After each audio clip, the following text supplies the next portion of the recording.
Alright, here's another video of me grading a paper. I'm going to try to get through this one a little quicker. Just really quickly, one thing I wanted to note, make sure that in your header that you format it using the same font. So this person's using Times New Roman. So just make sure, oh geez, come on, there it is, sorry. So that it matches. Also, there's like extra spacing here, and this is one thing that Word often defaults to. But if you highlight this and then you go up to layout, you'll notice there's before and after spacing. But if you're setting it to double spacing, you don't need any specific before and after spacing. So really we could just do this to the whole thing. Okay, so just a couple formatting things really quickly. Alright, 125 degrees every day. Hot, dry, empty, and sand dunes as far as you could see. Okay, so you can't see hot, you can't see dry, maybe you can see empty, but so here's the issue, like you can see sand dunes as far as you can see, but hot, so it just is like a little bit awkward, go away. A little bit of awkward wording here because it's like hot, dry, empty, these are all adjectives, and then sand dunes is a noun, and sand dunes as far as you could see. Okay, let's say as far as the eye could see. As I mentioned in the other video that I uploaded, if you didn't watch it, you want to avoid using the word you unless you're talking to me specifically as the reader, but in this case you're talking generically. So, all right. As a 20-year-old kid, comma, after an introductory expression, I thought that I was prepared for anything. Once I stepped off the plane at Kuwait International Airport, comma, whoops, all of that changed. Having been in the military for almost 2 years, comma, so far this person's made the same comma error in the last 3 sentences. Comma after an introductory expression or dependent clause, something that it can't stand on its own. I had adjusted to being away from home, but it seemed like once I arrived at my first deployment, I had to start from scratch all over again. Oh, one thing I want to note real quick is this is centered. I'm just going to fix that. Boom. Okay. I felt like a newborn, one word, newborn. Baby, I don't know why I had to sing that, but baby dear, I was lost. Stop showing up. Lost, helpless, and just trying to find, oh my gosh, stop it, little yellow box. Okay, just trying to find my way home. From the time we left the airport, that's where the actual phrase ends, so let's delete that. I had been looking through the little shade on the bus window at all that was around me. To say it was culture shock would have been an understatement. There were crazy drivers everywhere, oddly designed houses I'd never seen before. Okay, that second part, I mean, this is kind of like an incomplete sentence at the end. There were crazy drivers everywhere.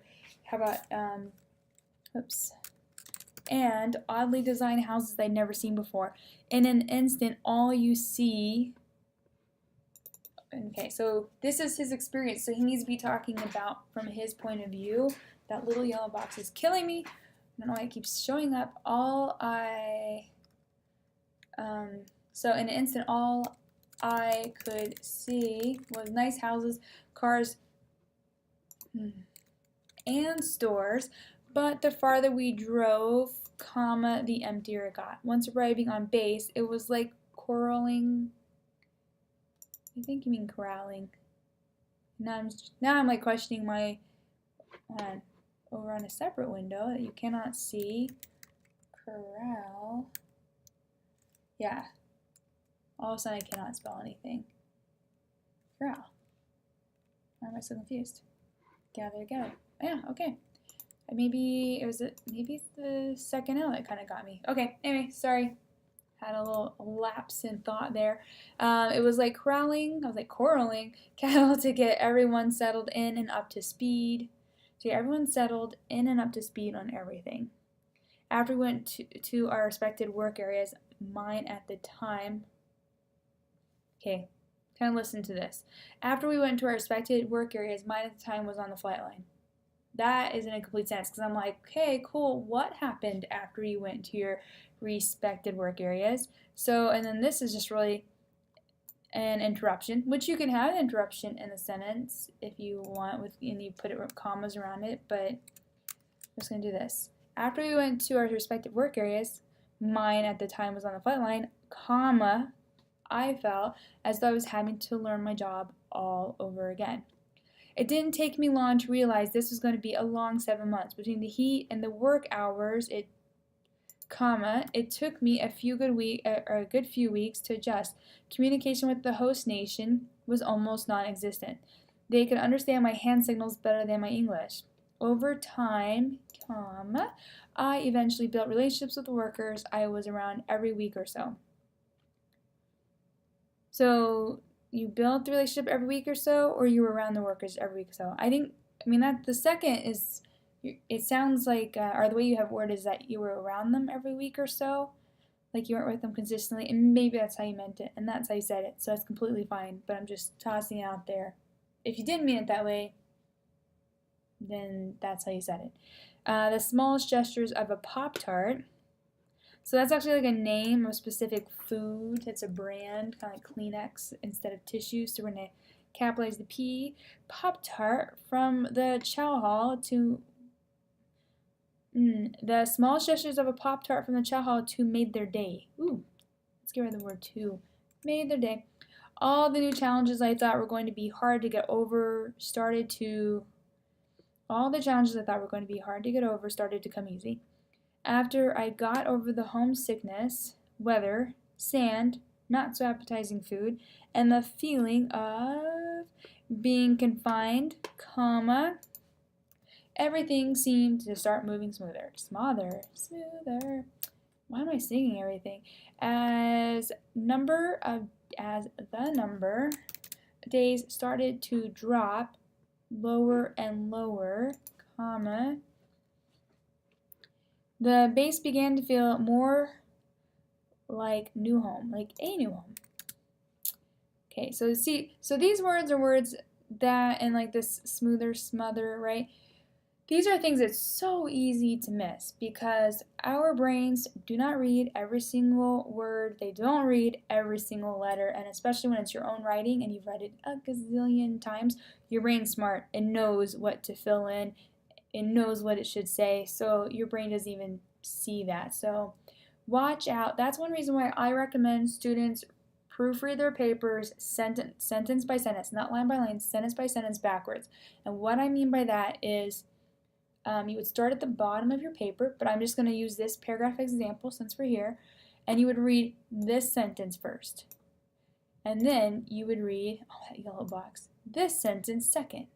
And then you would read this sentence. So you would read it sentence by sentence because what that does is it takes the flow out of it. So it's harder for your brain to flow along and fill in the blanks. Now, you could still miss things like that, but you're less likely to miss it because you're reading it sentence by sentence out of context. And so that makes you focus on each sentence by itself. I felt as though I had become a resident, and every day was just another day closer to being home. I used the gym to occupy most of my time, as well as volunteered, right? Because you used the gym and you volunteered at the chapel as much as you could. During my 7th month tour in Kuwait, because that's not a complete sentence, I learned more about myself than anything. It taught me how to adapt to a whole different way of living. I didn't realize how much I took for granted in the States. All the amenities that I was afforded were scarce here. All the amenities I was afforded, how about back home, were scarce in Kuwait. Just to make it clear. Because it almost sounds like it's not like clear where you're afforded amenities, and then the there could have been the States. So anyway, it taught me to appreciate what I have, because in an instant I could, people could, I mean something, but you're not talking to me like I could be without it. You're not talking to me specifically. I learned to appreciate relationships. How about I learn to appreciate relationships more with friends and family. How about I learned to appreciate relationships with friends and family more. You also find out okay, so I'm not gonna correct every single your just for the sake of time, but you know, like this also teaches people who their true friends are, or people also find out who their true friends are. This is backwards. This should be like the R should be there. Okay, so just keep that in mind. Oh, I put in the wrong spot. Sorry, your true friends are another song. The friendships I built over there with my coworkers are friendships I will have for the rest of my life. Going in with a mentality of only wanting to rely on myself proved to be a downfall. It only took being halfway across the world to realize I needed other people in all aspects of my life. They helped me mature, grow, learn, and teach those that came after me about the challenges I faced and what I did to overcome them. Stay open-minded. Don't be solely reliant on yourself. Build relationships, learn new things. Boop. Okay. And yeah, I just booped my computer. And have as many experiences as possible. Okay, so this is a command. These are all commands. Like stay open-minded. Don't be.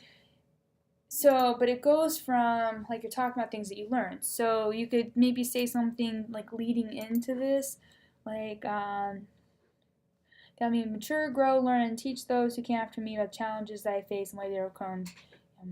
And then you could say something like, I don't know, like my experience in Kuwait. And this is just like fly by the seat of my pants thought here. But my experience in Kuwait, or maybe something like, I could pass on my experience. I don't know, if I were to give anyone else in the same situation advice, it would be this. See? Okay, let's see how that works. If I were to give anyone else in the same situation advice, it would be this. Stay open-minded. Don't be solely reliant on yourself. Blah, blah, blah, blah. Okay. And this, seriously, could be way better written, but that was like, I'm trying to think of something off the top of my head. The knowledge I gained there still sticks with me to this day, and my goal is to pass on as much of that as I can to those who come after me. Okay, let's talk about this really quickly. I just went through, corrected all the grammar, punctuation, stuff like that. But the assignment was to talk about something at like a time that you learned something. And if you looked at the rubric, you're being graded on three different things, right? So you'd be graded your I can't even form sentences. Your focus, your convention, which is your grammar, punctuation, and also your development of your ideas. So the focus, one thing that the prompt said is that you should have a clear thesis statement. If you looked at your textbooks, or if you looked at the mini lectures and talks about like if you anything or with our class, if you looked at what a thesis statement is, that's the main point your paper is making. Typically, as I mentioned in the other video, it comes, now I'm talking fast, I know I'm running out of time, comes at the beginning of your essay. Typically, it's within the first paragraph. A lot of times it's the last sentence of your first paragraph, but because this is more like the essays that we read last week and like a more like storytelling anecdotal thing, these are going to be more at the end. So let's talk about this student's essay.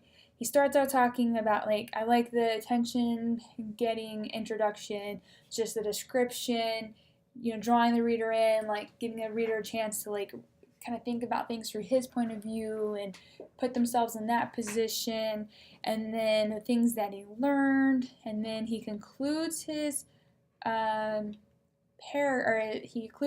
essay with a paragraph that summarizes and ties everything into one main point, the things that he learned in Kuwait and how he's trying to pass those on to other people.